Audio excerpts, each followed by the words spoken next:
umaga po sa lahat. Amen? Maulan. Pero bumubuhos ang pagpapala ng Panginoon sa oras na ito. Ano po? At sige po, tayo po ay magtitian muna. Magbatian. Parang tulong ang anak ng Lord. Amen? Pumasa muna sa salita ng ating Panginoon. Sabi nga mga kapatid, giving is not always about money. Naniniwala po ba kayo doon? Hindi kayo naniniwala. Giving is not always about money. Amen. Amen. Hindi laging usapang pera. We could be a good giver kahit wala tayong pera. Pero paano yun, sis?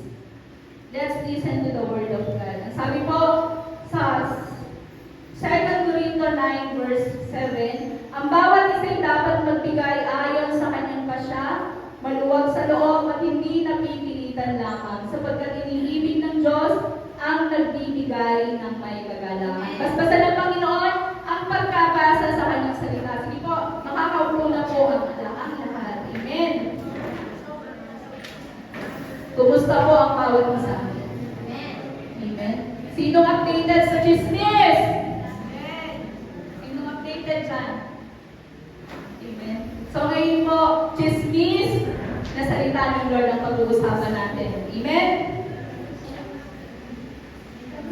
So being a Christian, mga kapatid, kailangan pala giver tayo. Sino yung giver? Magsalita ng amen. Ay, walang giver. Walang giver sa inyo. Sa lahat ng giver, magsalita ng amen. Amen. Sabi nga, pag sinabing giver ka, nakakapagbigay ka ng walang duda. Amen? Nakakapagbigay ka ng may sariling kapasyahan. Sabi nga ng Lord, nagbibigay tayo, hindi dahil pilit yung pagbibigay natin. Amen? Hindi sa pilitan ang ating pagbibigay. Amen? We have to give with gladness. Amen? Yun ang sinabi ng ating Panginoon sa kanyang salita. We have to give with gladness dahil yun ang gusto ng ating Panginoon. Amen? At ang title po ng pag-aaralan natin ngayon ay Give You My Heart. Sabihin nga natin sa mga katabi natin, kapatid, I give you my heart. Kapatid, I give you my heart. Parang tamad na tayo. Amen? Dahil sabi nga, pwede tayong maging giver kung mayroon tayong mabuting puso. Amen? Lalo kapag natuto tayong magbigay na inuuna natin ng ating Panginoon. Amen po. This time sabihin natin, Lord, I give you my heart. Lord, I give you my heart. Yun. Hindi tamad ang anak ng Lord. Amen? Sa mga parents natin, sa mga anak natin, sa mga asawa natin, nyo pala. Amen. Sa mga kaibigan, sa mga BFF, sa mga boyfriend at girlfriend. Amen? Kayang-kayang i-offer yung heart. Kayang-kayang i-offer yung love. Pero bakit minsan nahihirapan tayo i-offer sa ating Panginoon? Amen? Kailangan daw, kung gusto natin makatagpo ng pagmamahal, unahin natin ang Panginoon. Pagkalooban natin muna ng Panginoon, ang Panginoon ng pag-ibig na nagmumula sa ating puso ng may kagalahan. Amen? Dahil sabi nga po, ang pagbibigay ay hindi lamang tungkol sa pera. Amen? We could be a good giver if we know how to love, if we know how to give hope, if we know how to forgive, if we know how to share, and if we know how to obey. Amen? We can be a good giver. Sabi nga, ang tunay na Kristiyano ay mapagbigay. Sa lahat ng mapagbigay, magsabi ng amen. Amen. At ang tunay na Kristiyano, marunong mag-share ng pagmamahal. Sa lahat na nagmamahal, magsabi ng amen. Sa lahat na nagmamahal pa sa kanilang asawa, magsabi ng praise God. Amen. Sa lahat na nagmamahal sa kanilang anak, magsabi ng amen.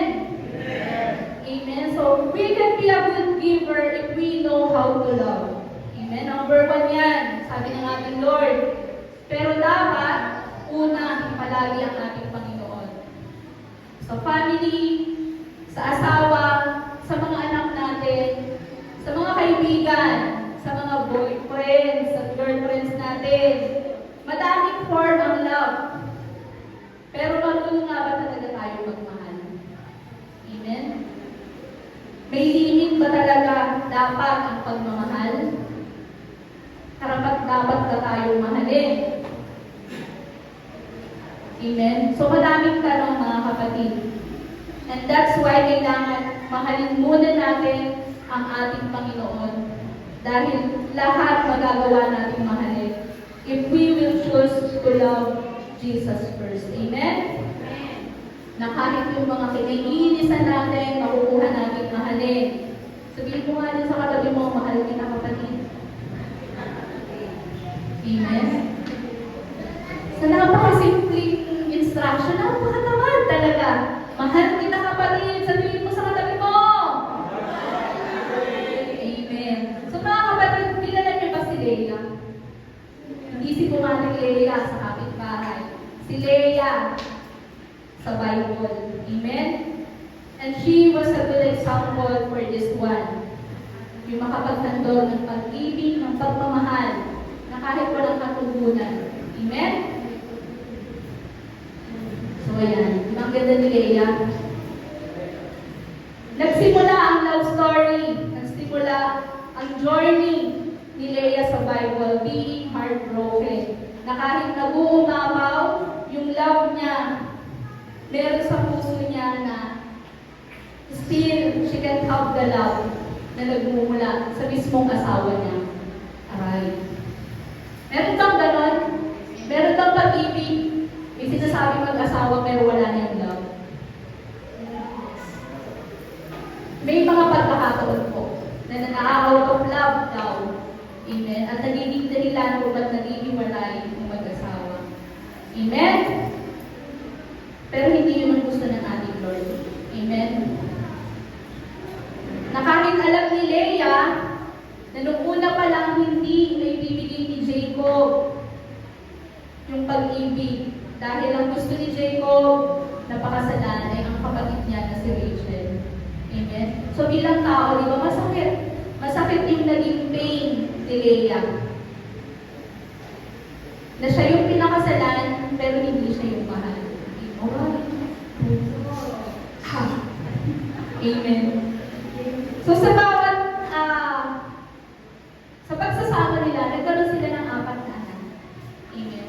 At sa bawat pag-anak ni Leia, iniisip niya sa una pa lang na may ibibigay ni Jacob yung love. But no, yung love ni Jacob na natili kay Rachel. Swerte ni Maring Rachel.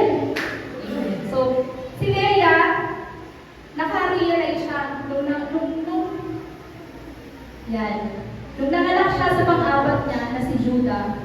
Sabi sa Genesis 29:35, and she conceived again and bore a son, and said, this time I will praise the Lord. Therefore she called his name Judah. Then she stopped having children. Amen? So Judah means praise. Amen? At ang realization ni Leia sa oras na yan, na kahit bigo siya, makuha yung love mula kay Jacob. Amen? Mas pinili niya na magpuri sa ating Panginoon. Amen? Nakukuha niyo po ba yung gusto iparating ng Lord? Amen? Na kahit masakit, we should know how to love. Amen? Yung love na may kasamang pagtitiis, yung love na kahit ubos ka na, ibibigay mo pa rin sa taong mahal mo. At masasabi mo na lang talaga, kapag kahit walang kasagutan yung love mo, this time, Lord, I will praise you. Amen? At sa buhay natin, maaaring may sitwasyon din tayo na katulad ng kay Leia. May mga tao tayong minamahal, pero hindi tayo minahal. Sabi nga, pinagtagpo pero di tinadhana. Pero sa May sitwasyon mga katulad ng kay Leah. Amen? We should know how to love, but never forget to give praise to His name. Amen? Minsan kasi kapag sorry sa word, pag masyado tayong baliw sa pag-ibig, nakakalimutan natin ang Panginoon. Amen? Kapag masyado tayong love you po, love, I love you, walang hangganan. Amen? Pero sabi nga, a giver of love knows how to praise. Amen? At sa pamamagitan ng pagpupuri sa ating Panginoon, masasabi na lang natin, Lord, I give my heart to you. Amen? Dahil sa pagpupuri natin, binabasa tayo ng Lord eh. Sa pagpupuri natin, binibigay natin yung luha, yung pawis, yung sipon, lahat na pwede lumabas sa katawan natin. Dahil yung pagmamahal natin sa Lord, dun lang natin may ibibigay at ipapakita sa Kanya through worshiping our Lord Jesus. At alam niyo ba mga kapatid, lahat ng yan makakatulong sa aspeto ng buhay natin. If we know how to love, tutulungan ito ang emotional aspect natin. Amen? Makakapagbigay tayo ng may kagalakan sa ating puso, and this is through praise and worship. Sino nakapag-praise and worship? Kanina, 100%. Amen? Kung saan, nagpapatasan tayo sa ating Panginoon. Sino may problema? Sinong umiyak? Kanina, kahapon, kagabi? Amen? Kung saan tayo nagpapabasag sa praise and worship sa ating Panginoon. So napakahalaga po talaga na bago tayo makatanggap ng salita ng ating Lord, nakatanggap muna tayo ng pagbasag mula sa ating Panginoon. Amen? Sabi nga, when we worship God, we can cry, we can shout, we can smile, we can jump. Lahat pwede natin gawin sa pagpupuri sa ating Panginoon ng may kagalakan sa ating puso. Amen? At bilang Kristiyano, dapat alam din natin kung paano tayo makapagbibigay ng pag-asa. Dahil sabi nga, sa awit 101 verse 5, umawit sa kagalakan ng lahat ng mga bansa, si Yahweh ay papurihan, paglingkuran siyang pusa, lumapit sa presensya niya at umawit ng may tuwa. O si Yahweh ay ating Diyos. Amen? Ito'y dapat na malaman tayo Kanya. Sinong sa ating Panginoon? Ang sabi ng Amen? Amen. Kanyang lahat, tayong lahat na nilalang, lahat tayong bayan niya, kabilang sa Kanyang kawat. Amen? Pumasok sa Kanyang templo na ang pusit nagdiriwang. Sino nagdiriwang? Pagkapasok sa pintuan na yan. Amen?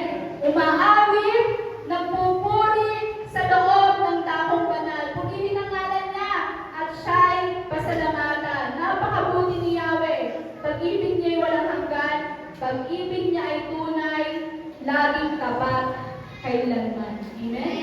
Ang sarap basahin ng salita ng Lord dahil alam natin, buhay na buhay ang salita ng ating Panginoon. Amen?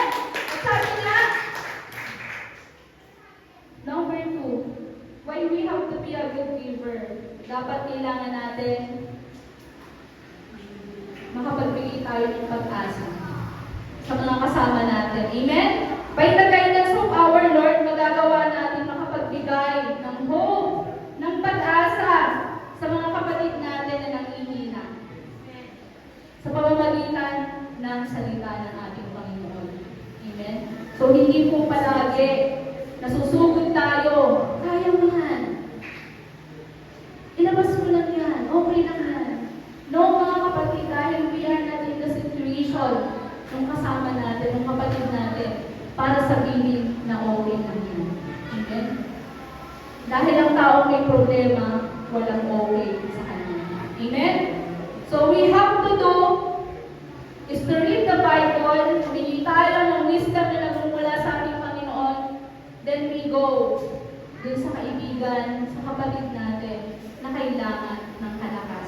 Amen? And through our prayers, mga kapatid, makakatulong din tayo sa mga kapatid natin. Amen. So madami tayong choice. Amen. Madami tayong pagpipilian para makatulong tayo sa mga kapatid natin na nanghihina, makapagbigay ng panibagong pag-asa. Amen. Kailangan natin maging matiis tayo. Amen. Kailangan maging matiisin tayo sa bawat isa. Kung nagtatantantro sa atin yung kasama natin, yung kaibigan natin, hayaan lang natin. Kung nagrarat yan, hayaan lang natin. Kailangan matuto tayo makinig at mas makuha natin yung wisdom na nagmumula sa ating Panginoon. Amen? Dahil mahirap mag-advise, mahirap magsalita kung wala tayo sa sitwasyon. So kung yung wisdom na nagmumula sa ating Panginoon, yung masasabi natin, makakasigurado tayo na magkakaroon ng bagong kalakasan, ng bagong pag-asa. Yung kasamahan natin na nanghihina. Amen? So papasok po yan sa aspeto ng ating buhay, sa physical aspect. Amen? Kung may pagdamay tayo sa ating mga kapatid physically, napakalaking tulong para makapagbigay tayo ng bagong pag-asa sa bawat isa. Amen? And that's a good example for that is yung soul winning. Napakalaking tulong po na napupuntahan natin yung mga kapatid natin na nanghihina, yung mga kapatid natin na hindi makadalo dahil may karamdaman. Amen? So we are grateful na kahit papano nakakatugtong pa rin tayo sa bahay-sambahan ito. Dahil yung iba, hindi nakakasimba dahil may sakit, may karamdaman. So tayo, ang gagawin lang natin is we have to give hope sa mga tao na nangangailangan ng pag-asa sa buhay. Amen? Sa mga nakapagbigay na ng pag-asa sa kapwa nila, magsabi ng praise God. Amen. Ano pa? So physically, attending sa Sunday service. Napakalaking bagay po na nakaka-attend tayo sa ganitong klaseng pagtitipon. Physically. Amen? At sa lahat ng fellowshipping na meron tayo. Virtual man yan, face-to-face man yan, sa fellowshipping po, ang pinagchichismisan is Word of God. Amen? Amen po ba? Amen. Sa lahat ng may bagong pag-asa, magsabi ng Hallelujah. Amen. At ang sabi pa, a good giver know how, at ang sabi sa Roma 15:4, ano ang nasa kasulatan noon pang una ay nasulat sa ikatututo natin, upang sa pamamagitan ng pagtitiis at sa pagpapalakas ng loob mula sa kasulatan ay magkaroon tayo ng pag-asa. Amen? So kailangan po talaga nakaalay pa rin tayo sa Lord. If we want to give hope sa mga kasama natin, kailangan yung wisdom na nagmumula pa rin sa Lord ang kasama natin. Amen? Napakahirap niyan, no? Magiging giver daw tayo if we know how to forgive. Amen? Sabi nga, di ba, pag-Christmas, is a season of giving, a season of forgiveness. Bakit gano'n yung mindset natin mga tao? Hindi po nakalagay sa Bible na ang Pasko ay December 25. Jesus wants us to celebrate Christmas every day of our life. Amen? Dahil ang sinasabi ng Lord, nawawalan ng essence yung salitang forgiveness. Patatawarin mo si Sister Lady kasi magpapasko. Patatawarin mo yung asawa ko kasi bigay sa akin yung 13th month. Patatawarin mo yung anak ko kasi may 13th month din yun. Amen? So nawawala yung essence ng salita ng forgiveness dahil we are looking dun sa material. na makukuha natin. Nawawala yung essence ng sinasabing Pasko dahil yun yung mindset natin na makakapagpatawad lang tayo tuwing Pasko. So, iset natin yung isip natin mga kapatid mula sa araw na to. Araw-araw Pasko sa mga anak ng Lord. Amen? Napakahirap ng lingkod kung may mga dala-dala tayong sama ng loob. Amen? Sa puso natin. Yung mga may sama pa ng loob dyan, nagsabi lang, in Jesus' name. Amen? Meron pa rin parang sama ng loob. Dahil once we said, Lord, I give my heart to you, tingin niyo po ba tatanggapin ng Lord yung puso natin?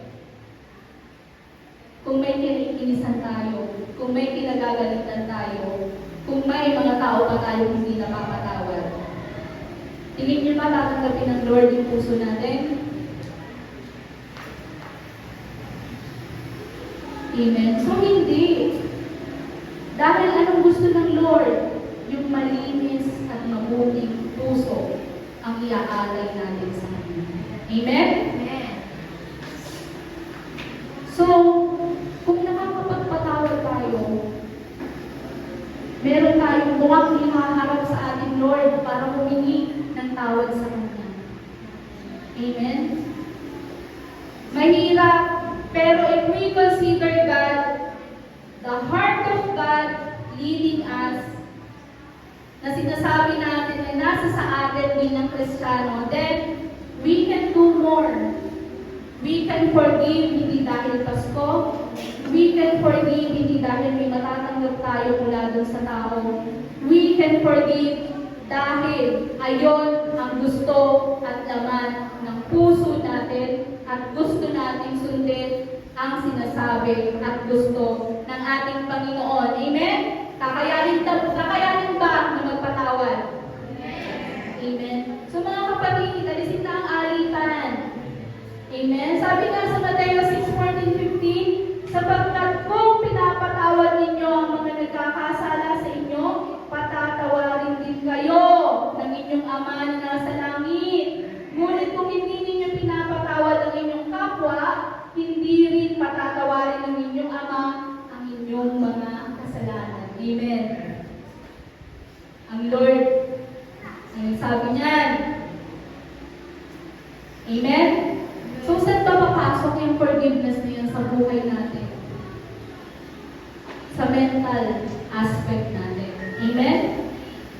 So, makakatulong sa mental natin, mentally, yung pagbibigay natin ng pagpapatawad dun sa mga nakakasakit sa atin. Amen. So mga kapatid, reminder lang, having mental health problem is no joke. Amen.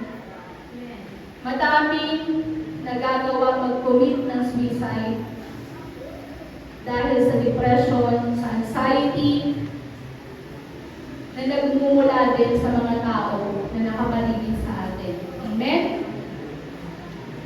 Nasasaktan tayo mentally, hindi natin alam. Nakakasakit na tayo. Kaya what God wants is yung matuto tayo na maging aware. Baka minsan, mas nakakasakit na lang tayo, hindi na tayo nakakapagpalakas sa kapatid natin.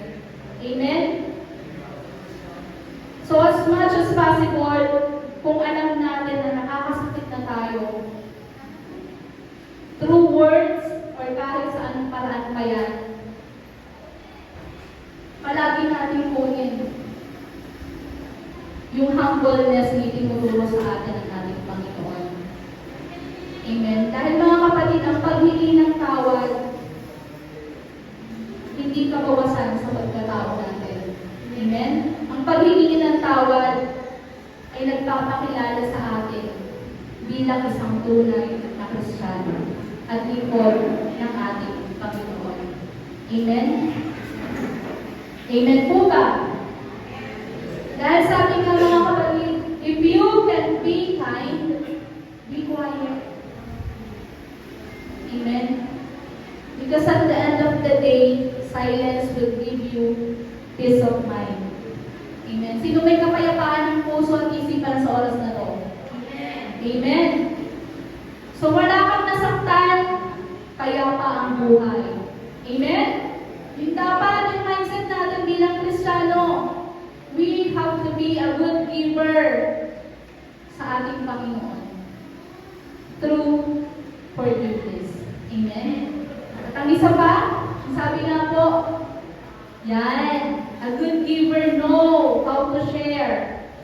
Sinong mahilig mag-share dyan? Mag-share ng secrets, mag-share ng pera. Wala. Amen? So sabi nga, sharing is caring. Kung marunong tayo magbigay, kayang-kayang palitan ng Lord lahat ng ibinibigay natin. Amen? Dahil sabi nga sa salita ng ating Panginoon, di ba? Magbigay kayo at kayo bibigyan din, hustong takal, siksik, liglig at umaapaw pa ang ibibigay sa inyo sapagkat ang panukat na ginagamit ninyo sa iba ay siya rin gagamitin panukat sa inyo mula po sa Lucas 6 verse 38. Amen? Ayan yung salita ng Lord. Amen? So, yung ibinibigay natin sa ating kapwa, yung ibinibigay natin sa Lord, ang magiging panukat niya is yung pagbibigay natin, yung way kung paano tayo nagbigay. Amen? So, madami po tayong pwedeng i-share. Share the gospel. Share our blessings. Amen? Share the goodness of God through testimony. Amen? And being a Christian. Wala tayo. We should share offerings and tithings. Naku, sis, ayun na naman tayo sa tithings na yan eh. Akala ko ba sis, walang pera-pera dito? It's not pera-pera mga kapatid. Amen? It's biblical, di ba? Sinabi na sa salita ng ating Lord sa 2 Corinto 9:7, ang bawat isang dapat magbigay ayon sa kanyang pasya, maluwag sa loob at hindi napipilitan lamang sapagkat iniibig ng Diyos ang nagbibigay ng may kagalakan. Sino nagbigay kanina ng may kagalakan sa puso? Amen! We have to give with gladness, lalo na sa ating Panginoon. Hallelujah! Amen! Sabi ng Lord, anak, walang sapilitan. Dapat may pagpukusang loob. See, mga kapatid, sa salita ng ating Lord, ultimo sa tithing, na alam natin na dapat talaga natin ibigay sa Lord, andun pa rin yung free will na ibinibigay ng Panginoon sa atin. Pero mga kapatid, ang sabi nga, mas iniibig ng Lord ang nagbibigay ng may kagalakan. Amen? So, saan yung aspeto ng buhay natin papasok? Financially. Amen? Sa financial aspect natin, sabi nga, kung blessed tayo financially, why hindi natin ibalik sa Lord? Kung para sa Lord, para sa Lord. Amen? Mas katanggap-tanggap sa Lord ang pagbibigay ng may kagalakan sa ating mga puso. Amen? So yes, mahirap siya, mga kapatid. Amen? Dahil bilang madami din naman talaga tayong pangangailangan, madami tayong mga kailangan unahing bayaran para sa ating isipan na kailangan natin unahin. Amen? Yun tayo yun yung mindset natin. But mga kapatid, kung sinasabi natin na Lord, I give my heart to you, so it means kasama ang trust. Kasama yung faithfulness. Na Lord, sige, ibibigay ko ang para sa iyo at ikaw nang bahala kung ano man ang kakailanganin ko. Amen? How can God bless us kung hindi tayo magtitiwala sa Kanya? How can God bless us kung hindi tayo magtitiwala sa Kanyang salita?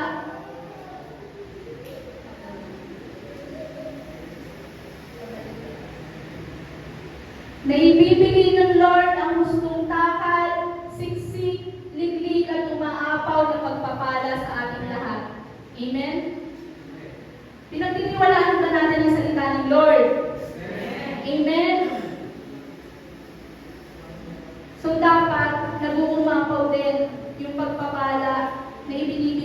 natin sa ating Panginoon. Dahil sabi nga po, if you want to be blessed, bless the blessor first. Amen? Mga kapatid, hindi naman po limit sa kaalaman natin lahat. And it is biblical. Amen? So may pagkukulang tayong lahat. Aminado tayo. Kahit maging ako, may pagkukulang tayong lahat when it comes sa pagbibigay ng iba ko. At ngayon naririnig natin ang salita ng Lord. Be safe, mga kapatid. Dahil it is guaranteed, proven, and tested. Amen? Our heart will felt it. Sabi nga. If we feed it with faith and feed it with truth. Amen? Amen po ba? Kasi kung magmamatter sa isip natin, hindi tayo makakapagbigay. Dahil pag-isip natin ang uunahin natin, kailangan kong bayadan to, kailangan kong bayadan ito, si ano, si ganyan. Amen? Yun yung mindset natin bilang tao. Amen po?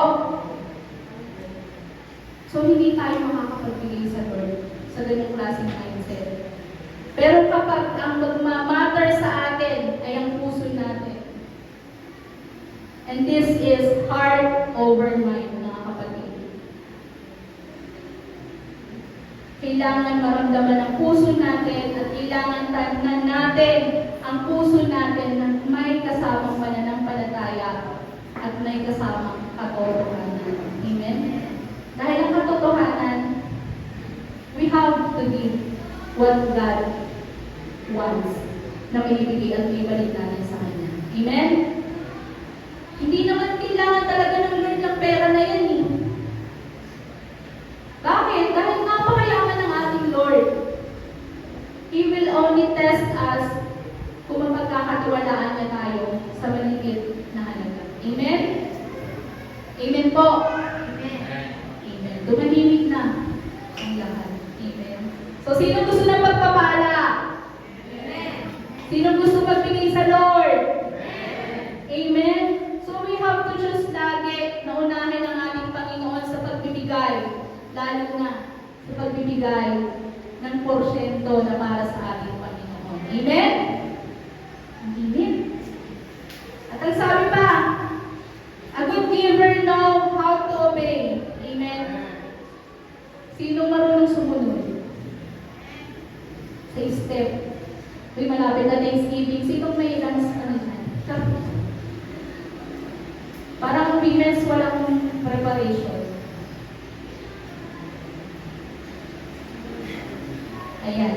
Dahil tayo ng men's. Napakaraming pasabog ng men's sa Thanksgiving. Amen. So, ayan. Sabi nga kung kilala natin kung sino yung sinusunod natin, we can obey properly. Amen. Ay, salamat.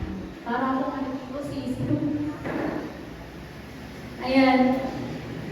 Eto na naman tayo sa pagsunod, sis. Nakakasawa na. Ba't hindi?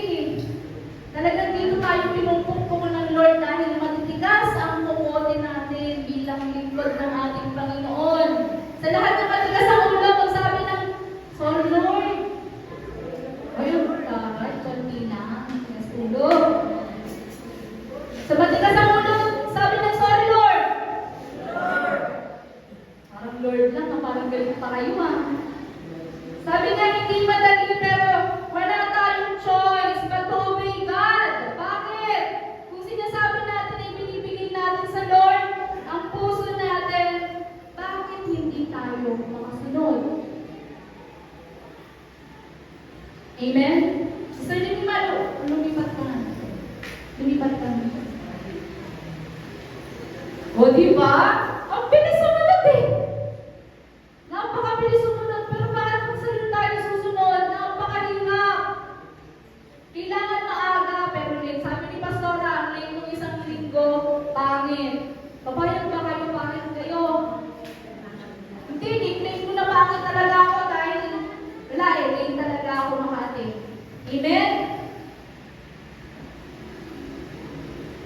So mga kapatid, kung gusto nyo na sinusunod kayo ng inyong mga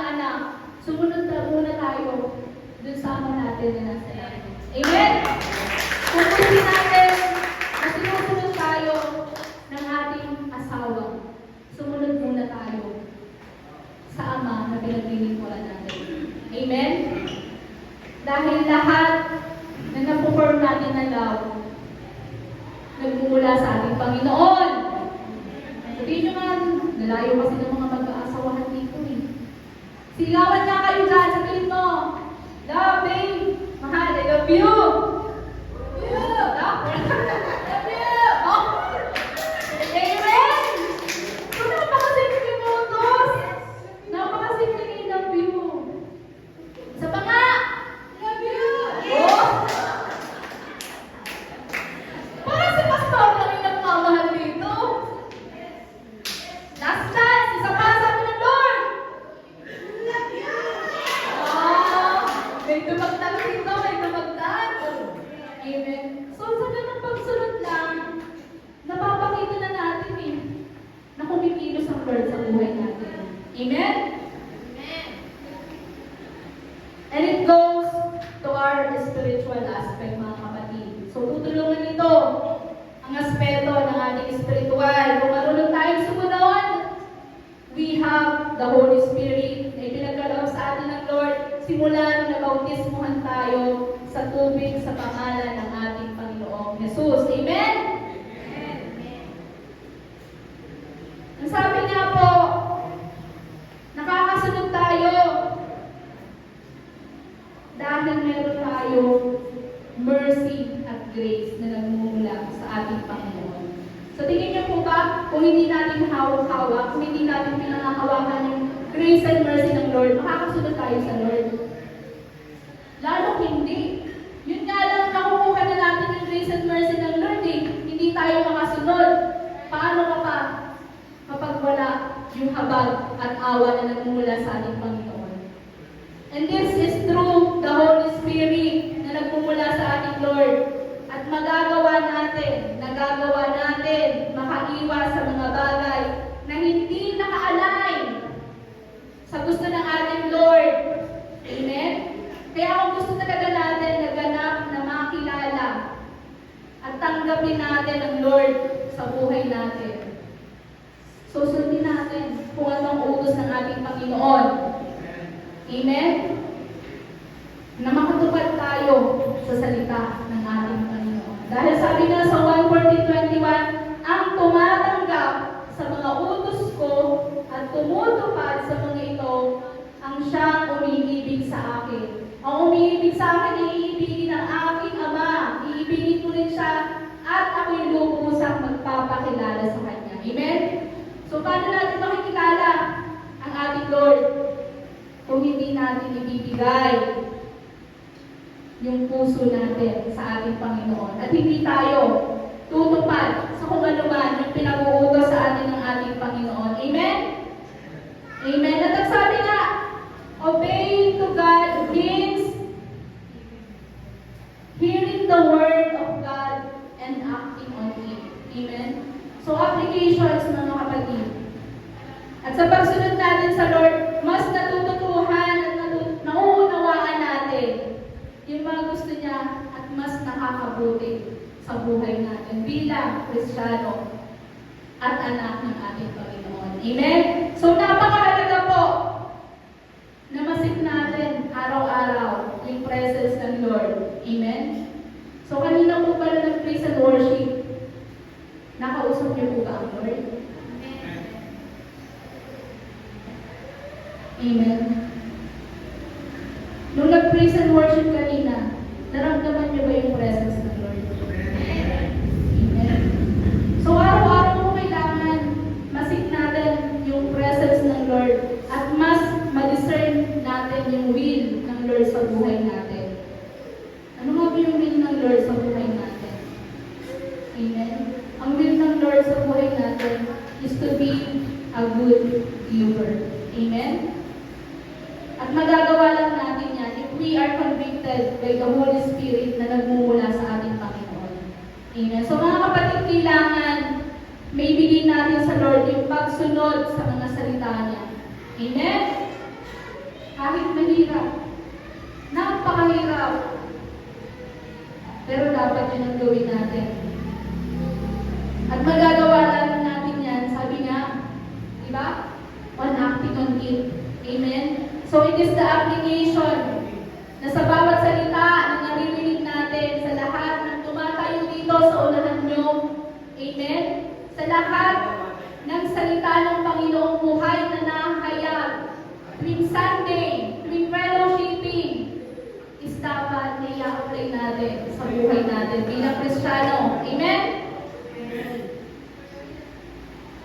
At through the Holy Spirit, mas pinapadali ng Lord na ma-identify natin kung ano nga ba yung dapat natin sundin. Amen?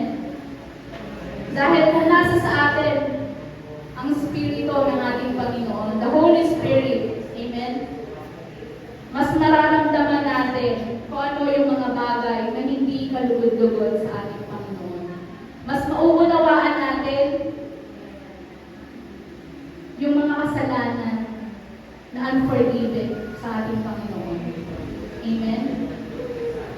At mauunawaan natin na yung mga kasalanan na kinapapalooban natin ay hindi kalooban ng ating Panginoon. At ang last, magiging mindful tayo. Magiging aware tayo doon sa mga kasalanan na nadi-dishonor natin ang ating Panginoon. Amen? So mga kapatid, maging aware tayo dahil diba lagi naman sinasabi sa lahat ng actions natin, there is always a consequences. Amen? There is always a wrath from our God. Amen? Mabuti ang ating Lord. But it's also biblical na may mga pagkakataon na ang wrath ng Lord hindi natin gugustuhin. Amen? So mga kapatid, if we want to give our heart to Jesus, we have to obey. And if we truly give our heart to Jesus, sabi nga, we can give love, we can give hope, we can forgive, we can share, and we can obey with gladness. Amen? So kung napapakinggan natin ang salita ng Lord sa oras nito, it's about time, kapatid. Amen? Nang pagkilos natin bilang lingkod ng ating Panginoon, bilang anak ng ating Lord, natanggapin na natin siya bilang ating tagapagligtas. Amen?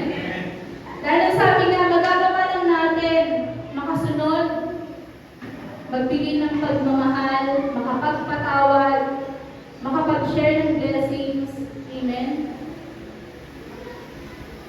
Kung nakapaloob tayo sa ating Panginoon. At kung sinasabi natin na ibinibigay natin ang puso natin sa ating Panginoon, it is the gospel of our Lord, of our church. Sabi nga, sa 1 Corinthians 15:1-4, moreover, brethren, I declare unto you the gospel which I preach unto you, which also ye have received, and wherein ye stand, by which also ye are saved, if ye keep in memory what I preach unto you, unless you have believed in vain. For I delivered unto you first of all that which I also received, how that Christ died for our sins according to the Scriptures, and that He was buried, and that He rose again the third day according to the Scriptures. Amen? So mga kapatid, this is the gospel of our church na kailangan natin tayuan. Amen? Kung sinasabi natin, binibigay natin ang puso natin sa Lord, bakit hindi tayo magpapabautismo sa pangalan ng ating Panginoon? Amen? If we truly believe na nasa Lord na yung puso natin, we should act. Amen? Kung saan, sabi nga sa Acts 2:38, kailangan natin mag-repent. Amen? Kailangan natin magpabaptize sa pangalan ng ating Panginoon para makuha yung kasama natin sa pagsunod sa ating Panginoon, which is the Holy Spirit.